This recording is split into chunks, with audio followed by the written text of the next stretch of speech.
Voilà, comme ça. On change de main.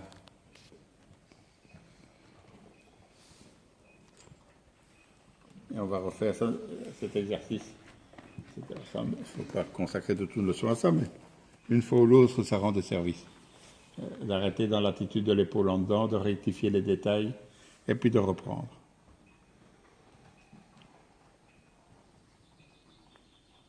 Voilà. Okay.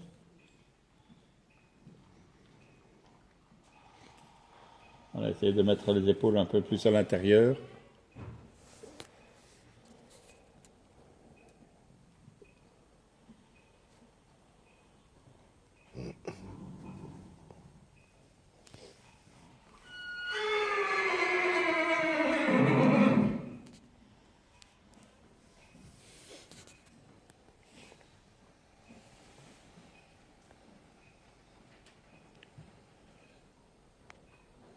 Alors, les mains pas trop basses.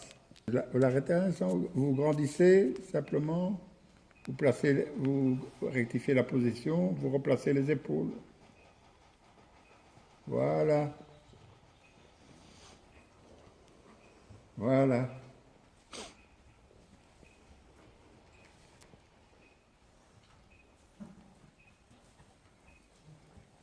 Et on peut aussi, à l'arrêt, quand on l'a placé comme ça, dans la fraction de seconde qui précède dans lequel se produit le départ, on gratouille un peu avec un doigt sur le garrot pour lui montrer que c'est ça qu'on veut, que c'est dans ces attitudes-là qu'il doit se mettre.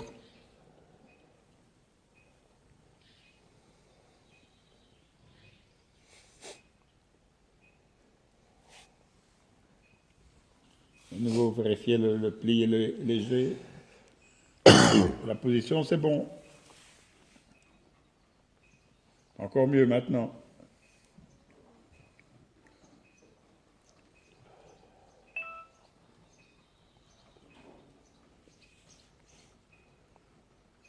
Là. Là. Et petit à petit, on n'a plus besoin d'arrêter. On peut corriger un petit peu durant le mouvement. Au début, on doit arrêter. Après, le cheval laisse corriger les choses quand il a compris.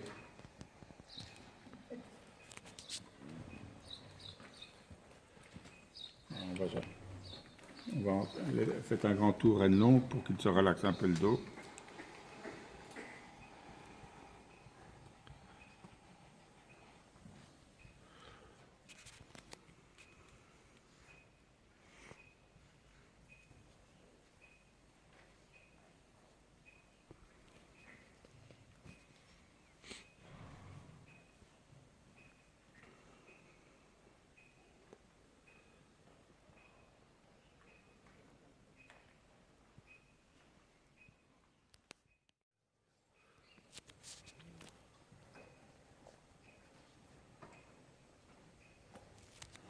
On va remettre en main.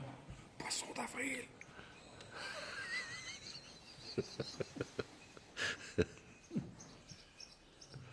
Et entamer une serpentine avec un peu d'épaule en dedans dans les boucles.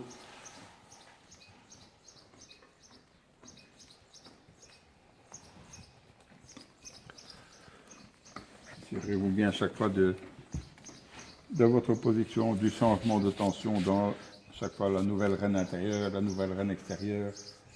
Prévenir le cheval par l'action d'une jambe. De toujours se servir. La plupart du temps, on se sert d'une jambe à la fois.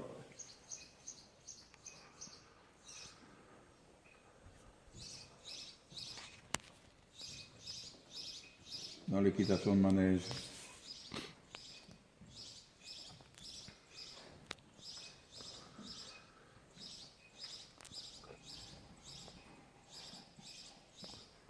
Voilà, oui, ça c'est bien. Et n'hésitez pas quand vous entrez dans la boucle de vous servir de la gaule intérieure pour qu'il chasse un peu plus les hanches. Alors une petite touche pour qu'il range les hanches en dessous de lui. Encore une fois, de la cadence, bien pour la position. Poussez le sur les hanches. Il faut somnubiler sur le fait d'amener régulièrement, quand on prend un coin, qu'on est près du pare-botte, d'amener vraiment les hanches près du pare-botte. Et il faut que les hanches passent là où sont passées les épaules. Elles ne doivent pas couper le terrain. Jamais. Voilà, maintenant c'est la gaule de gauche qui va aider. Les épaules vont jusqu'au mur. Et puis les hanches, ils vont aussi. Vous voyez, à chaque fois, les hanches ne vont jamais jusqu'au bout. Ces épaules font un tracé correct, voilà, mais les hanches coupent. Et pourquoi? Parce que le cheval sent très bien qu'il fait moins d'efforts. Voilà, ça c'est bien. Le cheval sent admirablement bien qu'il fait moins d'efforts quand il agit comme ça. On ne va pas dire qu'il triche, parce que ça voudrait dire qu'il a la notion du bien et du mal, ce qui n'est pas le cas, mais il a la notion du moindre effort, ça c'est comme nous tous. Voilà. Mais chaque fois que vous arrivez près d'un mur, que vous opérez un mouvement circulaire, ça doit être là aussi de venir comme un réflexe conditionné, de pousser les hanches à gauche, voilà. Et quand on opère comme ça, devant, le placé s'améliore beaucoup.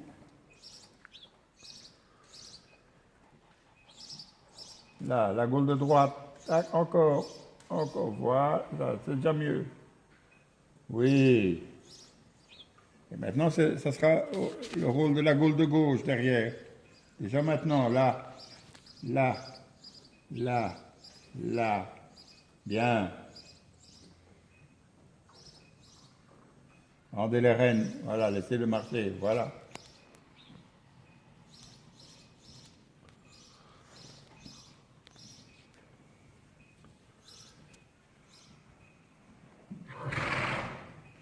Vous avez senti la différence dans la tenue du cheval? Oui. Chaque fois qu'on va. Il faut aller toujours au fond des choses. Hein. On remet en main. Et vous allez vous préparer à commencer à trotter.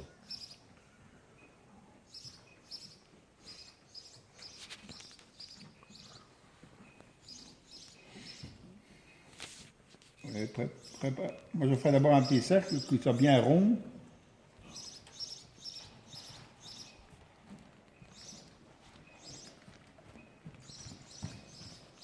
Grandissez-vous bien. Allez, vous allez opérer quelques transitions entre le pas et le trot, en vous efforçant à chaque fois de faire la transition par le jeu de votre diaphragme, par le jeu de la position, et par ailleurs, avec les doigts sur les rênes, vous obtenez tout le temps, bien sûr, c'est l'idéal, mais de toute façon, avant une transition, quelle qu'elle soit.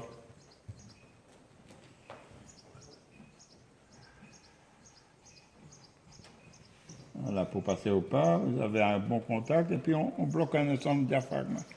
Mais il faut essayer d'arriver à faire cette transition sans que le cheval ne sorte de la main, se raidisse. Il faut l'avoir relaxé avant et après la transition. Et quand le cheval en est là, qu'on arrive, et c'est une question d'attention, c'est pas plus. Quand on arrive à ça, on est à 2 doigts du piafé.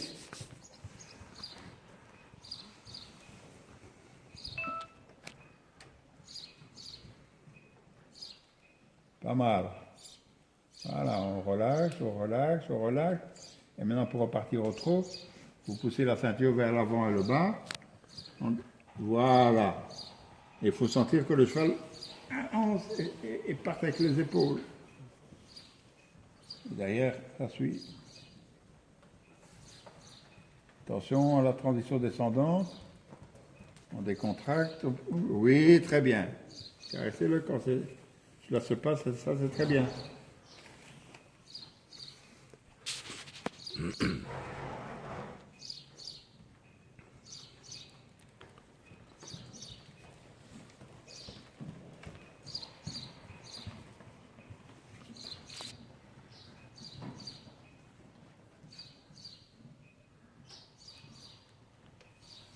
On va changer de main.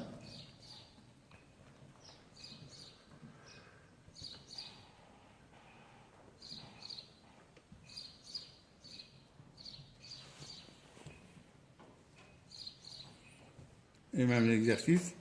Et maintenant, on va compliquer un peu les choses. Entre les transitions, quand vous êtes au trop, non, mais plutôt quand on est au pas, de temps en temps une petite touche avec la goule intérieure, pas pour le faire partir, mais pour commencer à monter les vibrations très délicatement. Et toute la difficulté et l'intérêt de l'opération, c'est de monter les vibrations sans altérer la décontraction.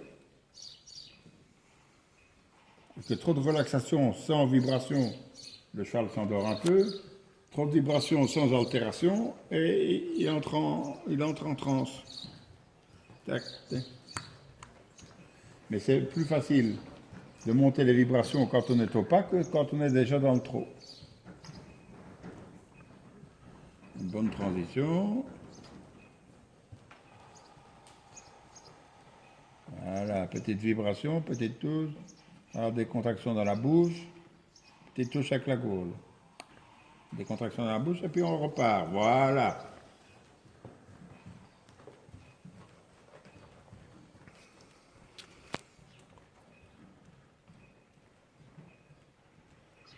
Voilà, petite touche qui éveille.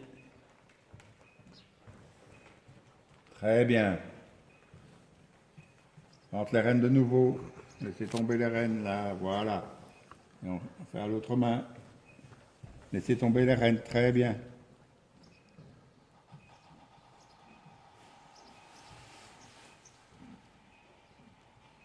Et petit à petit, on augmente chaque fois et la relaxation et les vibrations. Mais ça, c'est petit à petit, au fur et à mesure des leçons, bien sûr.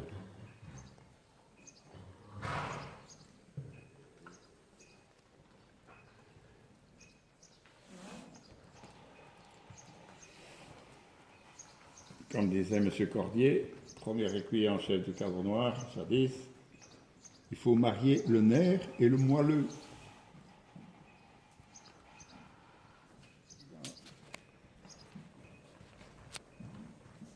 Devant. Voilà.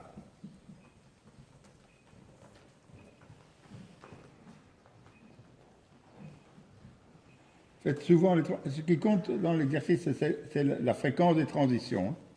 Plus on en fait, mieux ça vaut. C'est la difficulté, mais c'est aussi l'intérêt de l'exercice.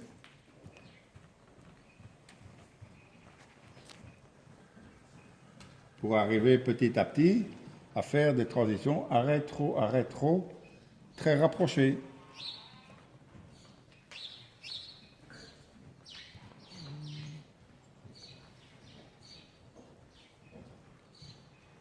Non, là il est hors de lui, hein. Il est hors de la main.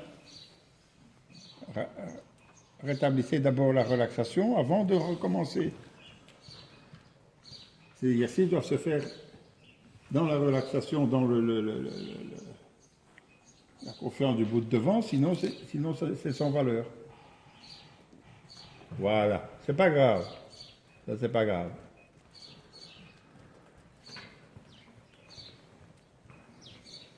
Voilà, prenez votre temps pour rectifier les choses. Voilà. On passe au pas en bloquant le diaphragme. Et surtout, dès que vous sentez, par exemple, vous passer du trop au pas, dès que vous sentez que le cheval cède, même si vous avez fait 3 foulées, repassez au pas et vous sentez que le cheval est très bien. Voilà. Et puis on repart, voilà, on redécontracte et puis on repart. En fait, plus on peut alterner les choses, mieux ça vaut. Là.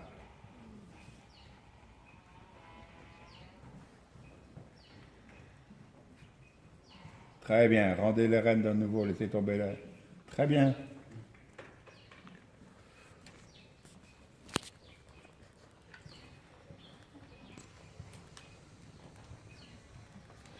savez comment il devient maniable avec rien?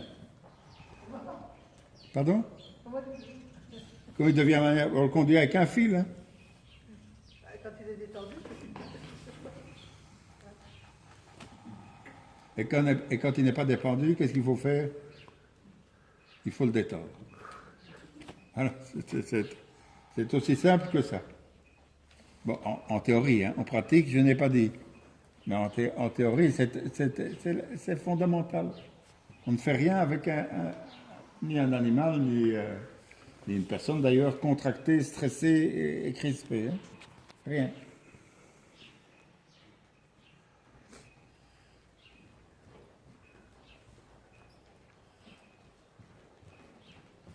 Et maintenant, on va améliorer encore les choses. Vous faites quelques transitions du pas au trot au pas.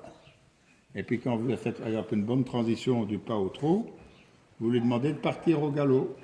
Pensez bien à allonger les rênes à ce moment-là. Mais qu'il parte avec rien. Une indication de votre position, en même temps que vous avancez les mains, que vous rendez les rênes.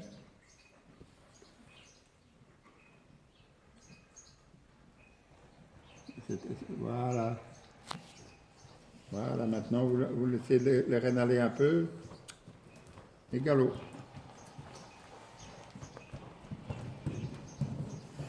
Très très bien.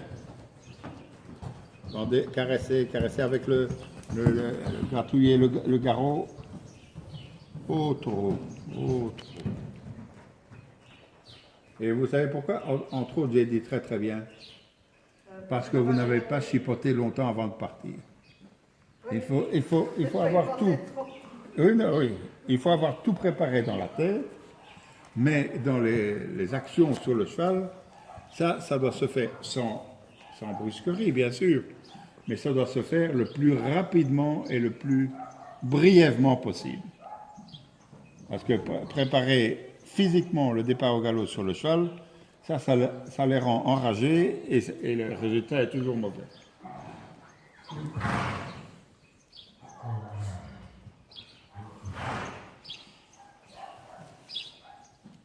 Et mentalement, évidemment, la cavalière doit avoir tout doit être prêt. Voilà. De nouveau, on rétablit la relaxation. D'abord au pas, puis au trot.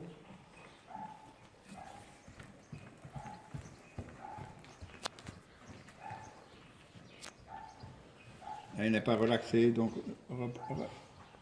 répétez l'opération. Ne partez pas au galop maintenant. Hein. Ne partez pas au galop maintenant, il n'est pas avec vous. Passez au pas. Passez au pas et corrigez ça. Il n'est pas du tout avec vous.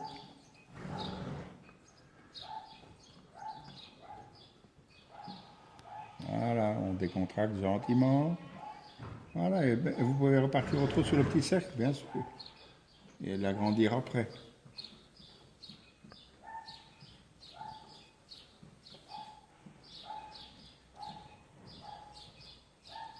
À cette main-ci, un bon procédé, c'est de le mettre sur une toute petite cercle, toute petite vol. L'avoir rond comme ça et relaxé, et puis sortir imperceptiblement de la volte en prenant le trot. Maintenant, en pesant sur la fesse intérieure. Voilà. Et alors vous l'avez avec vous. Si vous échappe, on recommence.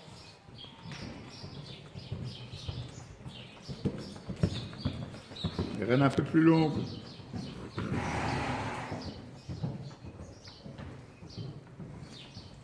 Ah, pas trop longues, juste assez.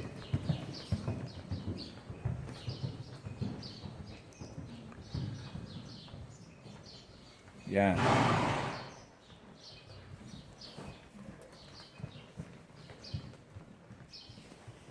Et après, vous pourrez faire la toute petite volte au pas, un peu plus tard, hein, toute petite volte au pas, et sortir de la petite volte au pas au galop. C'est un exercice qui est très profitable. Il suffit à ce moment-là de mettre le poids un peu plus au milieu de la selle.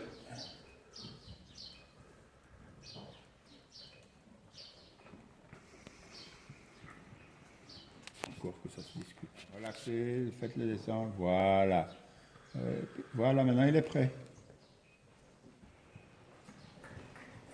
Bien. Bien, bien, bien, bravo.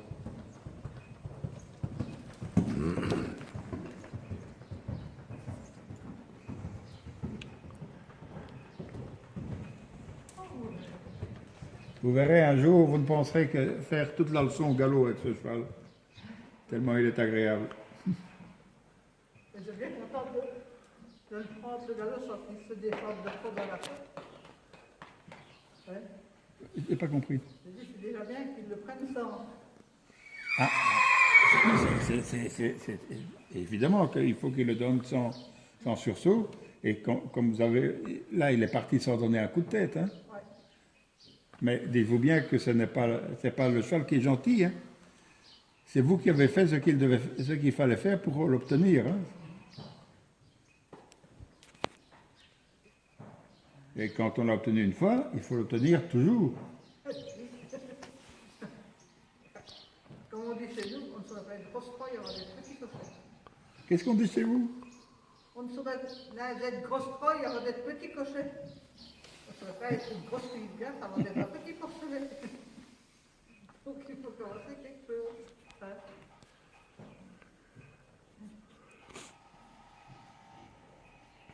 Ce sera sur le film. Hein. Hein? Ce sera sur le film. Pensez du jour. C'est autre chose que je pensais du jour. C'est ça. Voilà. Bien. On le laisse là-dessus. On peut le laisser là-dessus. Ce qui est important, c'est que quand la cavalière a senti les sensations qu'il faut sentir, il a fait la relation entre ses actions, sa position et la réponse du cheval. Quand tout ça est bien stratifié, on peut arrêter la leçon, le but est atteint. Là, vous arrêtez sur quelque chose de positif, quand faire un peu plus. Il faut toujours arrêter les choses de positif.